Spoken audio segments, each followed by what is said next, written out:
Là. Olivier est un des 40 écuyers du Cadre Noir. Son cheval, Verdi, est à l'école le seul modèle de race ibérique. Lors des galas de prestige, il présente en solo un des plus beaux tableaux équestres. À l'aube, dans le grand manège, la majeure partie de ses écuyers vient détendre et travailler les chevaux, chacun dans sa spécialité.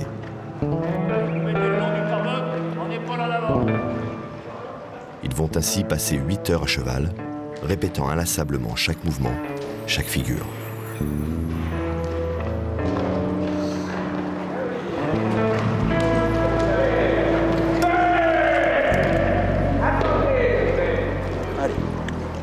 À presque 18 ans, Verdi est à la fin de sa vie de cheval de haut niveau.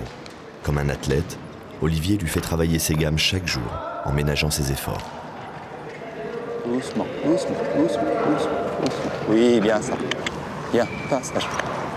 Allez. Bien. Tranquille. Doucement, doucement. Bien ça. Doucement. Très bien. Oh, oh. Oh, oh, oh, oh, oh, oh. Non. Voilà, bien ça. Très bien, bébé. Voilà.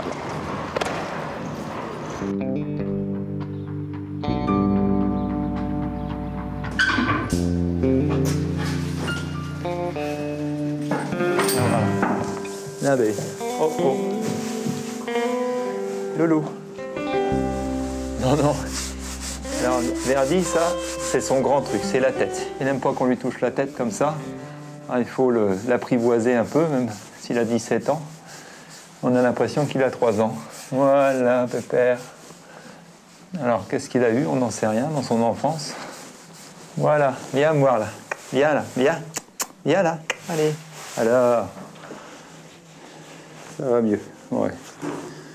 Je sais pas ce qui s'est passé, mais en attendant, voilà, ça fait pas mal. T'as bientôt 18 ans, pépère. Si on veut pas te toucher les oreilles à 18 ans, hein? Ah bah oui, hein. Tu vois que ça fait pas mal, ça.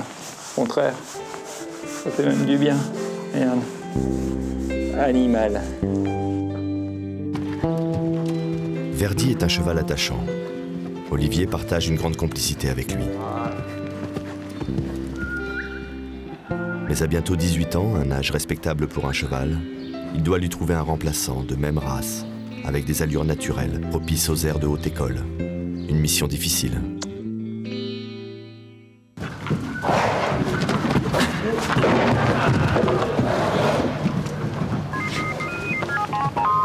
C'est des chevaux, quoi. Allô, oui, Patrick Pralon. Ah, monsieur Bidet, comment allez-vous? Eh bien, écoutez, on était en train de parler de vous à l'instant parce qu'on vient de voir passer un cheval que j'ai acheté chez vous l'année dernière. Ouais. Vous vous souvenez? Ben, bien sûr, mais je vous fais confiance. C'est pas moi qui vais vous apprendre ce que c'est qu'un cheval. Hein. C'est plutôt vous qui allez m'apprendre des petites choses, mais... Toute l'année, Patrick Pralon, responsable des achats de chevaux au Cadre Noir, sillonne la France pour débusquer le cheval d'exception. C'est lui qui doit trouver le remplaçant de Verdi. L'écuyer parcourt 60 000 km par an, jugeant plus de 1500 chevaux, pour finalement n'en retenir que 40. Tu vois, c'est ce que je lui reproche. Quand on la voit comme ça, elle part avec les jarrets loin. Et... Alors c'est vrai que quand elle a la pêche, elle part, elle est dynamique, elle est... Mais tu vois, elle a un dos... Autant l'autre a un dos court, autant elle a un dos long et léger, tu vois. Ouais. C'est la difficulté de trouver le juste milieu.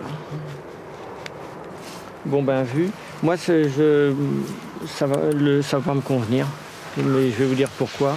Elle n'est pas assez forte derrière et dans le dos pour aller plus loin. Alors elle me fera peut-être mentir, vous voyez, mais pour l'instant c'est ce que je vois quand je la regarde. Elle manquerait de puissance un peu? Je la vois un peu, surtout un peu, même pas de faiblesse dans les jarrets, mais les jarrets un peu loin, vous voyez. Je préfère vous le dire tout de suite, au moins comme ça. Donc c'est une jument qui, à mon sens, n'a pas les capacités physiques pour aller vers le haut niveau.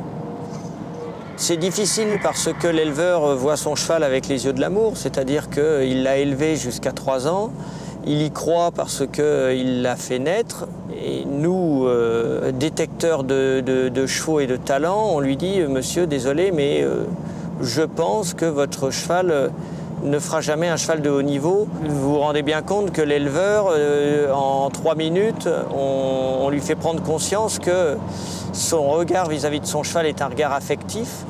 Donc il faut lui expliquer. Et surtout, ne pas fermer la porte. Peut-être que dans 2 ou 3 ans, il aura compensé son physique ingrat par plus de génie que les autres chevaux.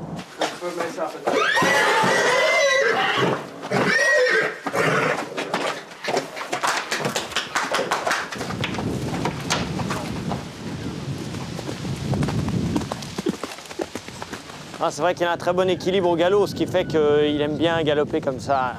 Il se sent bien. C'est un très joli cheval. Bon, c'est un cheval, là c'est difficile de le voir parce qu'il est en pleine croissance, il a même pas 2 ans et demi encore, hein, s'il est né au mois de juillet. Alors là c'est un peu un pari pour l'avenir, il faut que je joue avec le monsieur, savoir si on peut le revoir dans quelques temps pour le voir sauter un petit peu. Voir si les qualités de souplesse et d'équilibre qu'il a là, on va le retrouver à l'obstacle. Hubert m'a dit, vous en voulez 11 000 €, c'est ça? Ouais. C'est vrai qu'il est fait dans un carré, il a le dos un petit peu court comme ça. Vous voyez, donc on va mettre la selle, ça va arriver là. Hein. Donc il est souple, il a de l'équilibre. À voir comme ça, il manque un petit peu d'étendue. Et il faudrait moi, je le vois bien pour faire du saut d'obstacle, mais il faudrait que je le voie sauter un peu. Hein.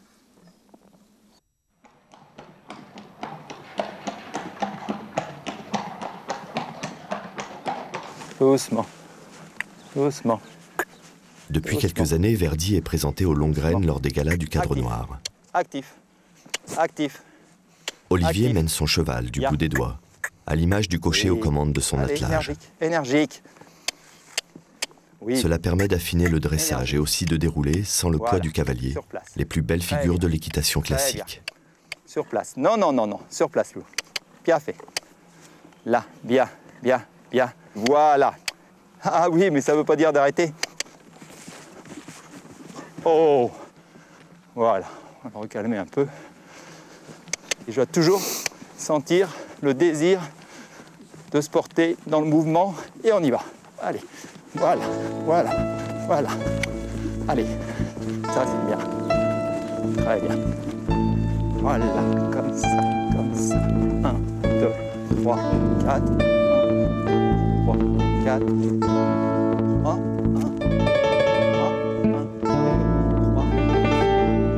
3. J'ai ouï dire que vous aviez quelques chevaux dans vos prés. Patrick Pralon poursuit sa quête pour trouver le cheval dont rêve Olivier. Albert Cochet, importateur de chevaux ibériques du sud de la France, vient de recevoir un cheval aux allures exceptionnelles. Et vous en voulez combien? D'accord. Euros, francs? Ouais, parce que je préfère demander, hein. Parce que si c'est 50 000 €, c'est pas dans mes budgets. Hein. Et quand est-ce qu'on peut se voir?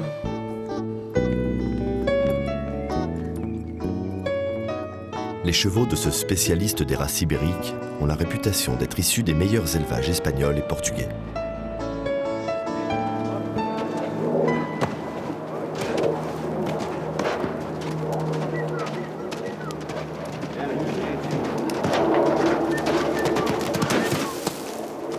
Il fait pas petit quand on le voit se déplacer, hein. Vous me voyez monter, c'est quand il fait pas espagnol comme ça de plus.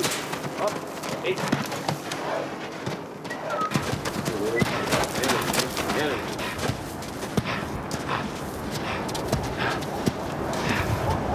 Doucement, hein. Tu t'amuses, mais mollo, hein. Allez, viens. Ah, il est magnifique. Il est joueur, c'est incroyable. Tant comme on dirait Lyon, autant comme il est gentil. C'est incroyable, ça. Oui. Sinon, c'est des chevaux... Parce qu'attendez, Il est, comme vous dites, il n'est pas grand, mais il fait pas petit hein, quand on le voit comme ça. Les taureaux, je vous garantis qu'il y en a un paquet qui courent derrière déjà. Hein. Les grands, hein, pas les gens du quartier là, hein, d'Espagne qui sont déjà venus pour l'acheter celui-là. Et un cheval comme ça, vous le vendez combien? Une centaine de mille. Combien? Une centaine de mille.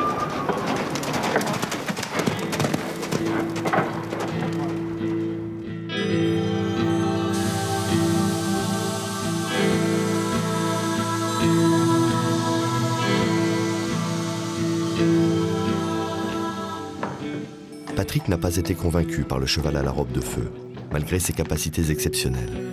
Trop petit. Mais après une nouvelle tournée dans les provinces françaises, l'écuyer ramène au Cadre Noir un premier lot de poulains de 3 ans, sans pour autant avoir trouvé le remplaçant de Verdi.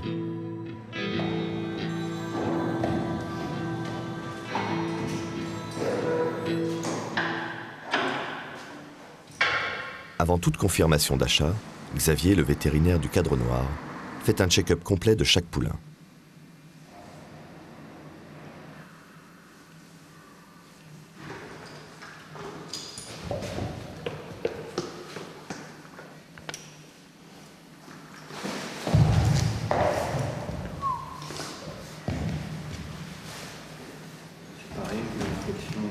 Aucun défaut n'est admis pour ces jeunes chevaux, pour lesquels on espère toujours une grande carrière en compétition.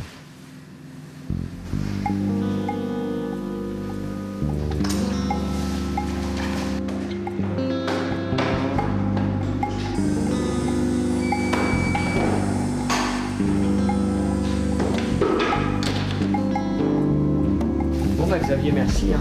Demain, il y en a un autre, il y a le... Oui, à 2 ans. À 2 ans qui... Le vétérinaire a donné son aval. L'achat est confirmé, le dressage peut commencer. Bien, ça, Première étape, le débourrage, bien, l'école maternelle du cheval. Voilà, bien ça. C'est à ce moment-là qu'il apprend à accepter la domination de l'homme. Bien ça, Pépé.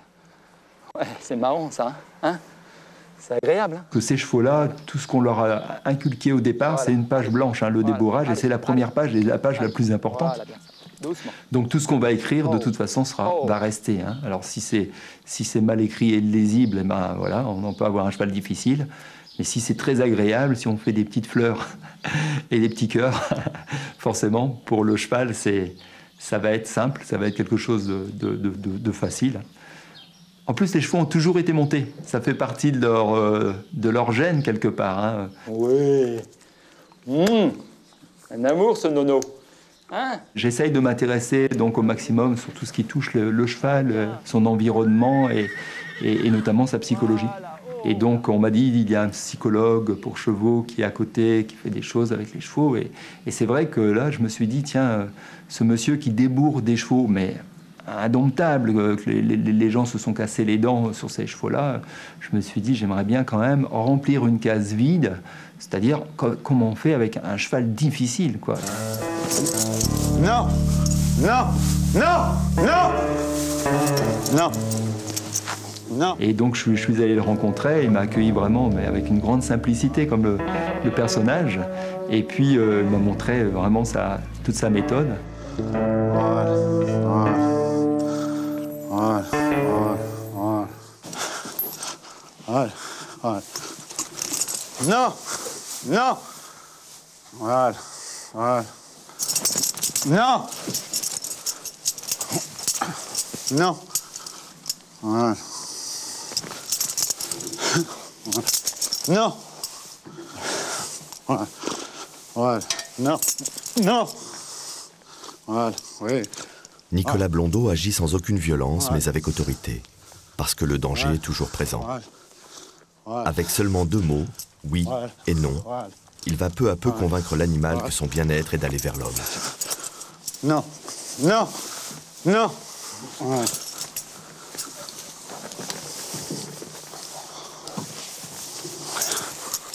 Non, non. Voilà. Voilà. Non, non, non. Oui, bien, c'est bien. Voilà. Voilà. En 3 jours, le dresseur va obtenir sans contrainte le consentement total du cheval. Ce que la méthode traditionnelle met parfois plusieurs mois à obtenir. Voilà, oui, voilà. Voilà, oui, voilà, oui, bien. Voilà. Oui, voilà. Voilà. Voilà. Voilà. Voilà. Voilà. Voilà. Voilà. Voilà. Voilà. Voilà. Là, il s'abandonne. Vous voyez, et là, il reste dans l'attitude, donc c'est bon. Hein, c'est tout mou. Hein, voilà. Voilà. Voilà. Donc là, on peut passer dehors. Voilà. Voilà. Voilà.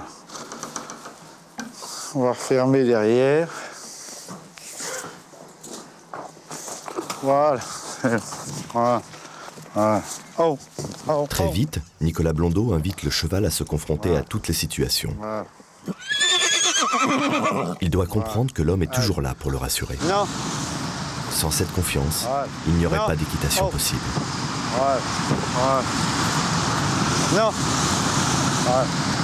Voilà. Voilà. Voilà. Voilà. Oh. Oh. Non. Voilà. Voilà. Oh. Voilà. Voilà. Oh. Voilà. Voilà. Voilà. Voilà. Voilà. Voilà, c'est pas grave. Non. C'est pas grave, tu vois, justement. Allez, viens. Quelques jours plus tard, l'écuyer responsable de l'écurie de saut d'obstacle sollicite Olivier pour débourrer sa jument de 3 ans, qui n'a jamais été montée. Tu vois, plus on obtient nos résultats en main, plus ce sera simple monter après. Hein. Plus on fait nos réglages maintenant, plus après monter, ce sera simple. Hein. J'ai un écuyer ici qui s'était cassé 2 côtes avec une jument qui était difficile, qui se contractait, qui n'arrivait pas à sortir de la contraction. Et forcément, quand il s'est mis en sac à patates, la jument est partie en rodéo, il s'est cassé 2 côtes et il ne savait plus comment faire. Allez, oh, allez. Alors il y a une chose qui est importante, c'est de ne pas avoir d'a priori par rapport aux chevaux et par rapport à ce qui peut se passer. Parce que là, on va monter dans le box. Alors les gens se disent souvent, mais monter dans le box, vous n'êtes pas fou si le cheval part et vous allez être coincé dans un mur, ou etc. Mais ça, c'est des images qu'on se donne et que le cheval n'a pas, lui. S'il est complètement relâché, décontracté, je ne vois pas pourquoi il va vous envoyer dans le mur. Ok, soulève un peu la queue pour voir un peu. On va aller vers le vent. Non, Oh. non. Ah, tu vois. Ça, c'est pas bien. Il faut vraiment l'agresser un peu, qu'elle comprenne que ça n'existe pas, tu vois, de se mettre en lutte comme ça vers l'arrière, et qu'il faut qu'elle avance vers l'homme, tu vois. Quand tu la prends, attends, je me permets, tu vois, pour voir, pour vérifier. C'est-à-dire, quand tu la prends dans le box, à un moment donné, tu es comme ça, là, voilà. Et on va aller la chercher. Voilà. Voilà. Voilà. Et là, je lâche. Donc après ça, normalement, dès que j'aurai une tension, elle sait que la façon de s'en libérer, ça va être le mouvement en avant. Tu vois, c'est pas encore réglé. Hein, donc je vais recommencer. Hop, voilà, voilà, voilà, voilà, voilà, voilà, tu vois. Là, voilà, bien, ça, oui, bien, ça. Voilà, faut toujours lui dire ce que tu attends d'elle. Hein. Il faut vraiment aller au bout des choses. Oh, voilà. Allez, oui, voilà, bien ça. Après, tu n'as plus de résistance de ce côté-là. Le cheval a tout de suite compris. C'est un enfant, oh. La prends et tu tends la longe, hop, tu lâches, ça vient vers toi, tu vois. Tension, hop, voilà, voilà. Et là, comme dit Nicolas, on les prend dans les bras et on les félicite parce que c'est ce qu'on recherche et c'est leur bien-être. C'est d'aller vers l'homme, c'est pas de résister à l'homme. Oui, bien, ça, tu vois un peu l'idée ? Oui, bien, ça. Et là, je lui dis, voilà, tu vois, t'es quelqu'un d'important, c'est bien, ça. Tu la mets vraiment en valeur, là. Alors, tu vas être monté pour la première fois tout à l'heure, hein ? T'inquiète pas, ça va bien se passer. Ta grand-mère a été montée, ta arrière-grand-mère a été montée. C'est la vie.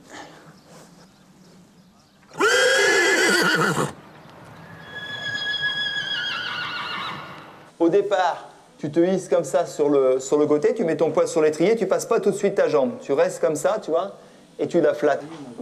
Tu le fais en 2 étapes. Hein. Tu restes, au départ, tu passes pas ta jambe tout de suite. Voilà, oui, bien, ça. Voilà, voilà. Et tu te hisses. Voilà, très bien, très bien. Oui, mets-toi un peu le poids sur son garrot. Oui, bien, ça. Super, super. Mets-toi sur son garrot, là. Voilà, voilà, super, super. Oui, voilà, voilà, voilà, voilà. Super ça. Extra, extra, extra. Caresse-la, flatte-la. Oui, oui, bien ça, bien ça.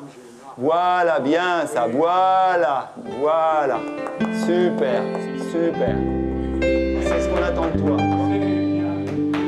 Génial ça.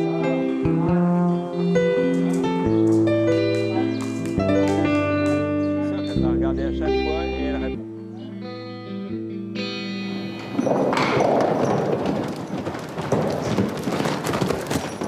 Je vais la voir tout de suite, comme ça elle a besoin de se faire un peu. Albert Cochet vient de recevoir un grand nombre de jeunes chevaux en provenance du Portugal. Selon lui, ils sont tous de très beaux modèles.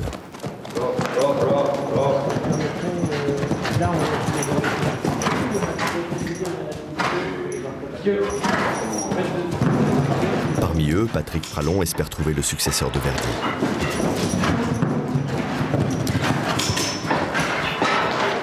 Et celui-là, vous dites, il a quel âge? 8 ans? Non, 7 ans. Il a 7 ans. Il est déjà avancé.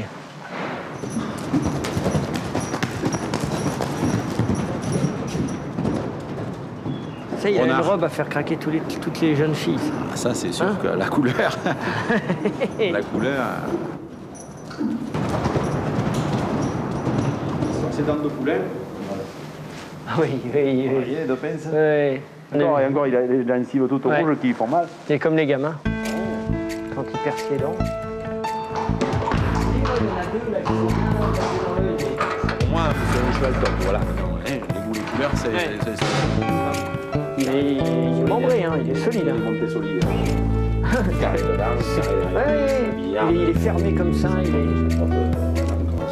Ça doit, hein. Celui-là, j'aime bien. C'est le top.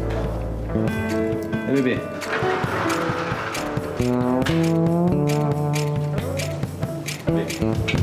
C'est un petit peu verdi quand on le voit comme ça, voilà. C'est un grand cheval gris pommelé qui attire l'attention de Patrick. Il est très sport hein, quand on le voit comme ça. Hein. Une bonne articulation, il sort bien devant. Sa taille, ses allures déliées, sa force le prédisposent aux airs de haute école.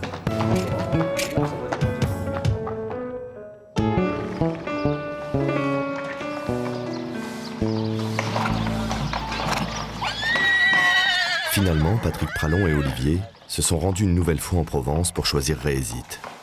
Beau cheval gris de 6 ans, convaincu qu'il sera la star de demain. La condition numéro 1, c'était d'avoir un beau cheval. Il fallait que je trouve un cheval que lorsque je rentre, les gens font tout de suite, mais sans qu'on ait rien fait. Oh, qu'est-ce qu'il est beau, ce cheval.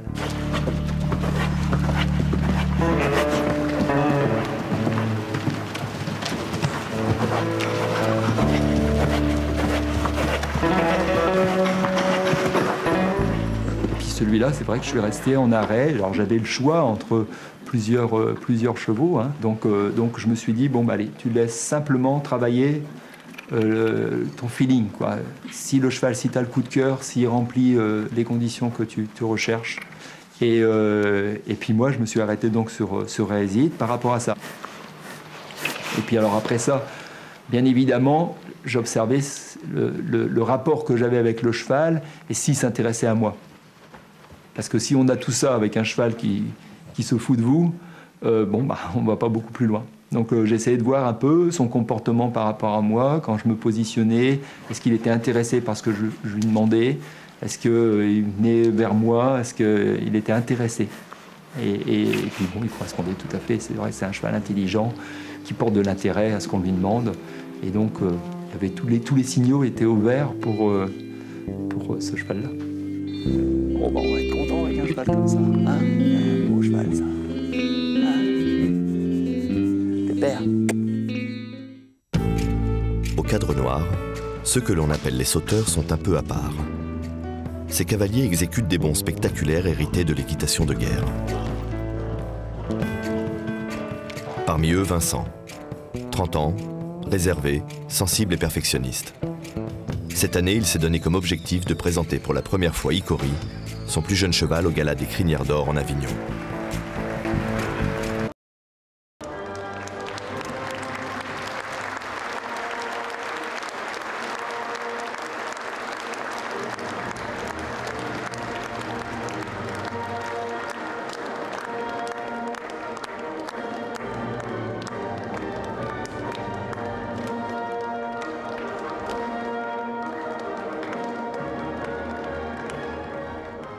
Le culte de la...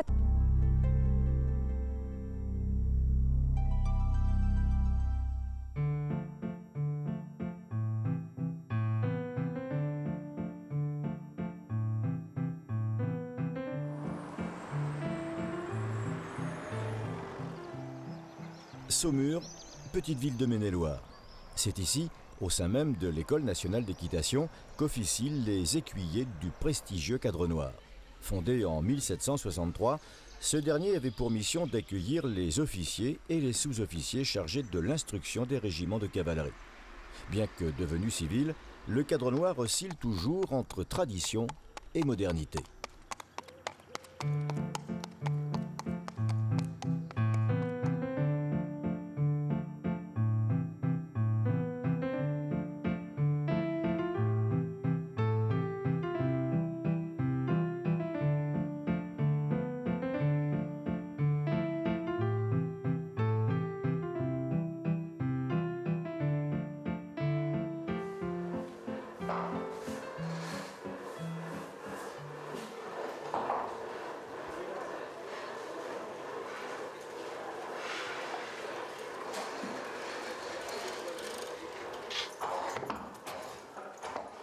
Milieu d'hommes à part entière, de par son origine militaire, le Cadre Noir a fait rentrer 2 femmes dans ses rangs il y a 3 ans.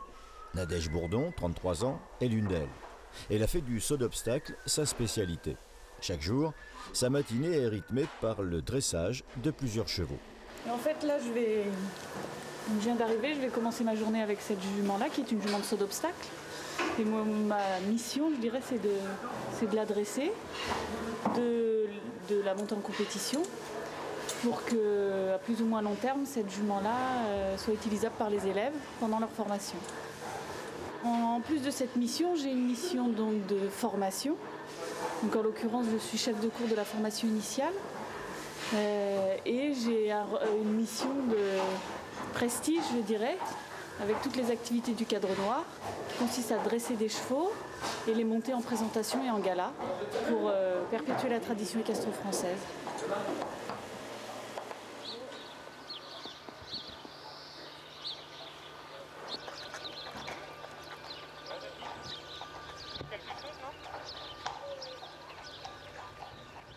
Dans une autre aile de l'école, Laurence Sauté est déjà, elle aussi, à cheval. Comme Nadège, elle officie au sein du Cadre Noir depuis 2001. C'est pour la discipline du dressage qu'elle a été recrutée. Alors l'École nationale d'équitation, nous sommes 2. Donc, mais c'est pas nouveau, puisque en fait il y avait 2 femmes avant nous. Donc nous ne sommes pas les 2 premières. Depuis 82, il y a des femmes à l'école, enfin au sein du Cadre Noir, hein, et puis au sein de l'École nationale d'équitation, bien sûr, parce que c'est la même chose. Mais 2 sur 43, parce qu'il y a une origine militaire quand même qui est présente, qui je pense explique le fait qu'il y ait aussi peu de femmes. Mais par contre, au sein de l'école, nous on n'a pas remarqué avec Nadège de différence de traitement. D'abord parce qu'il y avait déjà eu 2 femmes avant nous, donc si l'intégration peut poser problème à certains, je pense que c'était avant et plus maintenant. Si Laurence et Nadège ne sont effectivement pas les 2 premières femmes du Cadre Noir, leur intégration se fait au compte-gouttes. Il aura fallu attendre 20 ans après l'arrivée de Florence Labran et Mireille Bello pour que le phénomène se reproduise.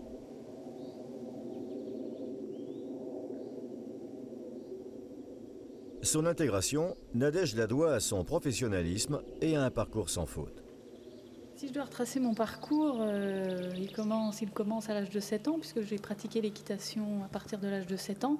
D'abord 1 heure par semaine, puis 2, puis 3, puis Très rapidement, c'est devenu une heure quotidienne.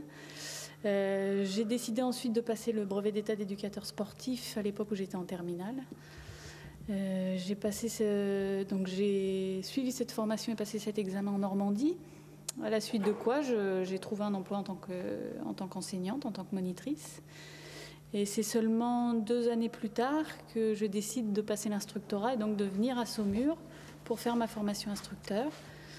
À l'issue de quoi, je suis repartie sur le marché du travail pour enseigner et former des élèves moniteurs. Suite à ça, l'école recrutée, c'était en 2001. Donc j'ai postulé et j'ai été reçue au concours.